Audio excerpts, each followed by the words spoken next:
Hi, I'm Phil Ashley Brown. Today we're going to meet Brian, who became a Muslim at the age of 11. At the age of 19, he converted to Christianity. He's going to tell us about his story and what attracted him to the Islam faith in the first place. And Brian, how is it that an 11-year-old became a Muslim? At 11, I looked into many different religions. I was searching for a religion that worshipped one God. I would just call myself a theist. I wasn't really a Catholic or any kind of, I didn't have any association with the church really. I was baptized when I was born. Other than that, I had no association. My parents didn't raise me to believe in anything really. That doesn't mean they're not good people, but they just didn't worship or have me go to church very often. So I, on my own accord, started to go to like my school library or local library and things like that, or the internet, and I began to look into Buddhism. A lot of the religions are into like the mysticism and a lot of the Asian religions. And then I wasn't interested in any of those after looking into them because I realized that they weren't a monotheistic religion. So, the main reason I didn't want to get into Christianity deeper, or even at my family told me that I should look into other forms of Christianity around the world. They supported me going into maybe Orthodox or anything like that. But I kind of associated all Christians in the same boat. I was very narrow-minded when it came to Christians. I associated them as a ignorant type people or careless people, or Christianity was the cause for corruption in my country or even Western countries, and I just didn't want to have anything to do with it. And so when I came upon Islam, it was a kind of like a breath of fresh air for me, and as in I've never knew anything about it. I never even heard about it until I started to look into it. And I saw that it was a religion that obviously promoted and wanted the believers to be very serious about it. It wasn't just a religion when I started to learn about it. It was a lifestyle. So that was attractive to me. I didn't want something I just went to once a week and or every Sunday or Saturday or something like that. I wanted something that was every day, every minute of my life. And how much did it change your life? For the people who knew me, I think they could say it best, that it just completely changed me inside and out. I became a different person. How I looked, how everything I did would change, because now in Islam, every aspect of your life is Islam. From how you eat, when you use the restroom, when you go outside, when you step out of your house. Literally, the smallest things Islam teaches and tells you how to live. So it really just took over in ways. It was a total transformation. In terms of how I looked, by my clothing I wore, that was more toward when I came to Australia. But when I was living in the U.S., I couldn't practice my faith fully. And that was the main reason I was dissatisfied living with my parents, because they prevented me from living the life of the Prophet of Islam. And I was very upset with them. And that's one of the main reasons why I became unattached and I pushed away from my family. And that was one of the reasons. And the other reason why I pushed away from my family is because my religious leaders and my friends in Islam wanted me to, because to them, well, from their perspective, going to these going to a birthday party or going to Christmas or anything like that is haram. It's a sin, because it's not in the name of Allah, and usually they're doing un-Islamic practices like drinking, eating pork, and things like that. So it was a very hard time for my family. It was for many years, even through school, it was a struggle every day.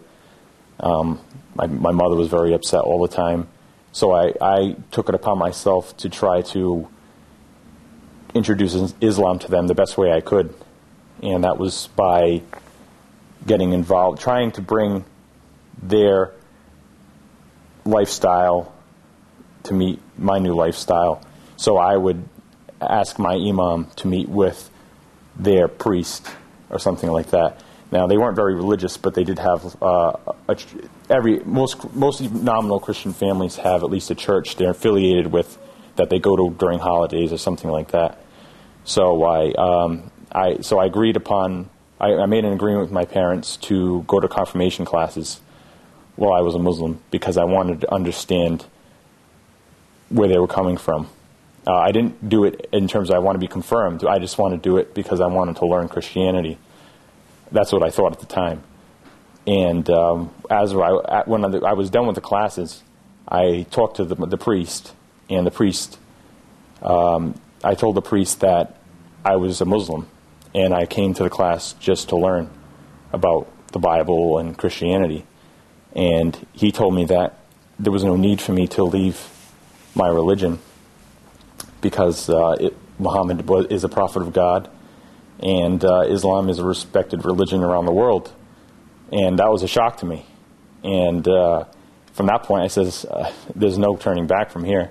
I mean, there's no reason for me to go to Christianity or to listen to my parents anymore because I heard it right there from the priest's mouth. And now I'm sure most priests don't condone that, but that was just from that particular priest, my family's priest. That's how we felt. So from that point, my family felt kind of lost hope, and I really just took off from there in terms of learning more about my faith. Yeah. You became a Christian at the age of 19. How did that happen? I became Christian in Sydney, Australia.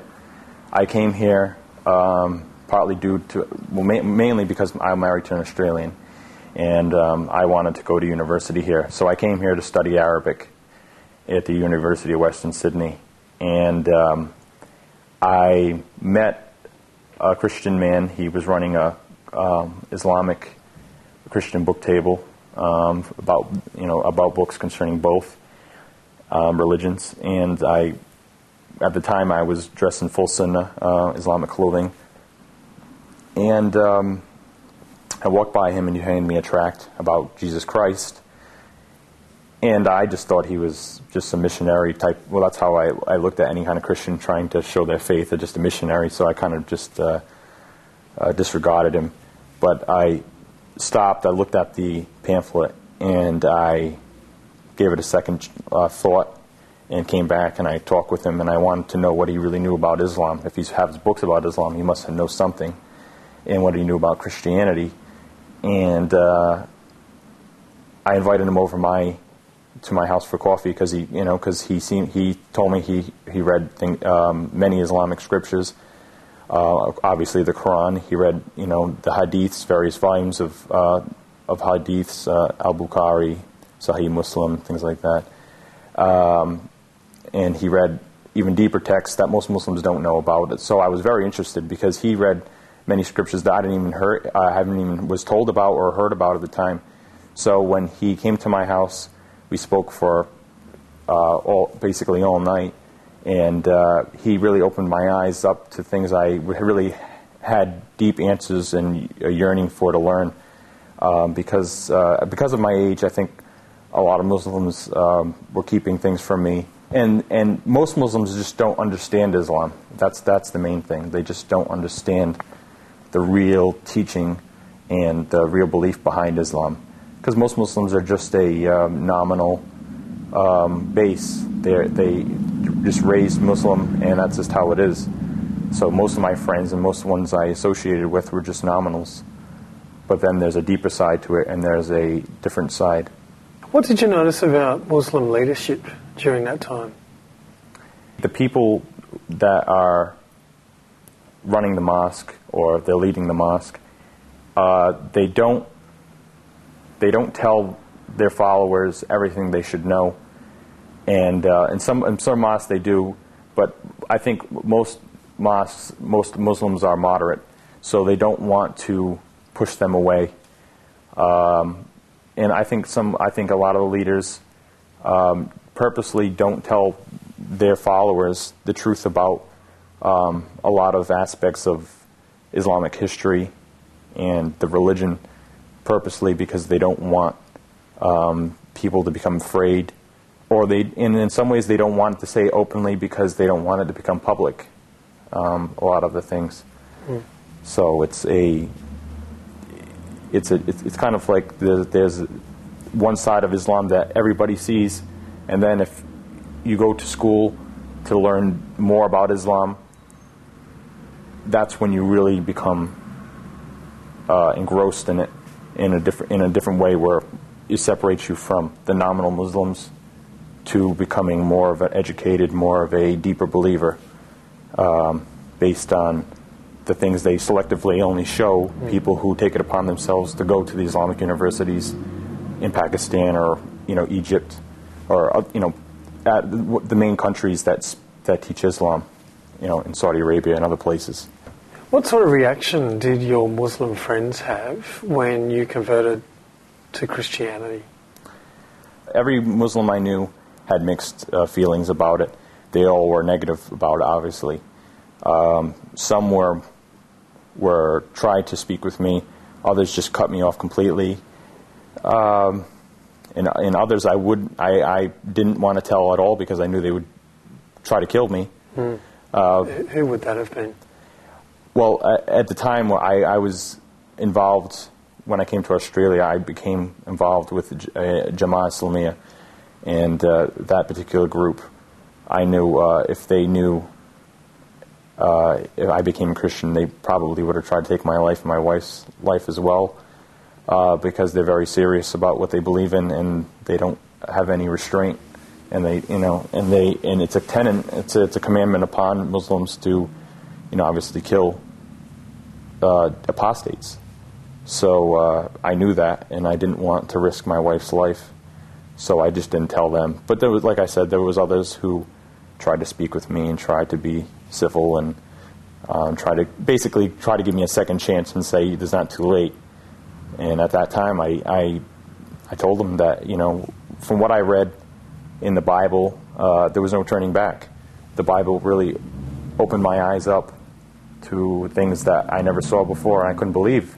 It was just amazing. I think every Muslim, has to read the Bible, really, if they want to understand God completely.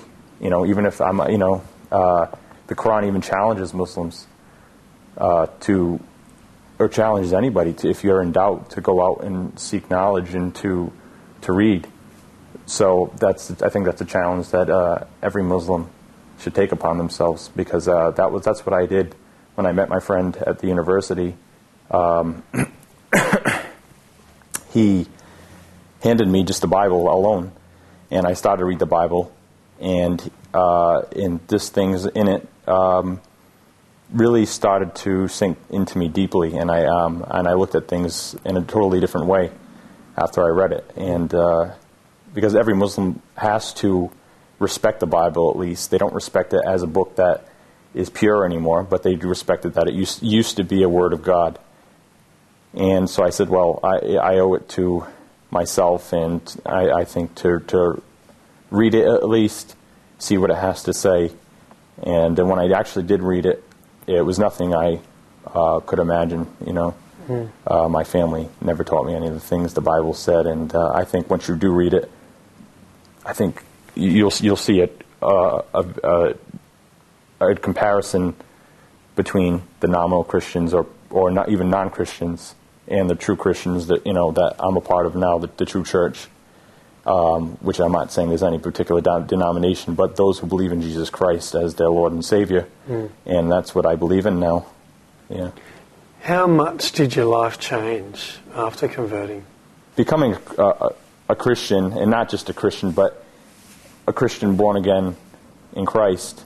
And I know most Muslims, don't understand what that means, or might think that's. I don't know. At the time, it's just as being a Muslim and hearing something like that, I would have thought they were crazy, you know. But to be part of the true God, to become part of the church, the true church that's not a corrupt church or a selfish church, but to become part of a group of people, and that's what the church is, that is their whole purpose is to help others, to bring others to God, and to just to be a civil service to other people is an amazing thing, and it's completely changed my life. With my family, with my wife, how I treat my wife is different. It's not completely different. I didn't really. That was one of the things. I might have been a very strict Muslim, but there were some things I was not strict on, I guess you could say, about how I treated my wife, and that was part of the reason why that I was discouraged from getting deeper into Islam, because I saw how the treatment of women was, and I asked myself, do I really want to treat my wife how you're commanded to, and how, or even how Muhammad himself treated his wives, and I didn't want to do that, and that's what really started to give me the question mark: do I really want to be a Muslim anymore? You know, and I was confused at the time after reading a lot of the things I did read, some of the very violent things about Islam and some of the very disrespectful things I think that every Muslim woman should know about. Yeah. What message would you like to give to a Muslim person watching this right now? I think the main thing I would say to a Muslim is that it's important to understand that Christianity is, just like Islam, is a complicated thing in the world. It's not good to associate or to be ignorant, and it's important to read and take it upon yourself to understand and to have the will and desire to want to learn. And that's what brought me into Islam, and that's what brought me into Christianity, is through reading, through understanding, through keeping an open mind always, not becoming closed in completely. And I think that's what I want to say to Muslims: is don't close yourself in completely. There's a lot out there that you should know about your own religion and about Christianity, obviously. So, yeah. And what about the church? What would you say to the church about how it can support Christians who have come from a Muslim background? Well, there's so many different things they could do. My person that handed me that pamphlet about Jesus Christ that day, now he's starting to run his own church with an ex-Muslim who's been a Christian and been a missionary overseas for many years, helping Muslims and working with Muslims in various countries, and they've getting sponsored by various churches to start their own kind of church to accommodate the needs of converts into Christianity. So I think Christians just should take it upon themselves to, the same thing with them, don't be ignorant, don't generalize all Muslims, not all Muslims are the same, and to read about Islam and to understand and go out and try to have relations with Muslims as well. Don't be afraid of all of them, because most are very good, hospitable people. Obviously there's some bad here and there, just like anything. But I think Christians just try to be as supportive as they can, and just understand that it's hard for an ex-Muslim to come into Christianity at first, because there's a lot of things that are just so different, especially worshiping and praying with women as well is a big change. It's not hard, and it's not a wrong thing. It was very natural for me, and it didn't distract me as Muslim as how Islam teaches. But it's just different. So just Christians need to be a little just show a little understanding with Muslims, ex-Muslims, when they come into the church, because there's a lot of things new to us. So just give us time and to be understanding. That's all I wanted, basically. So, yeah. Brian, thanks so much for talking to us today. You've got an amazing story in such a short life so far. So thank you so much. Thank you.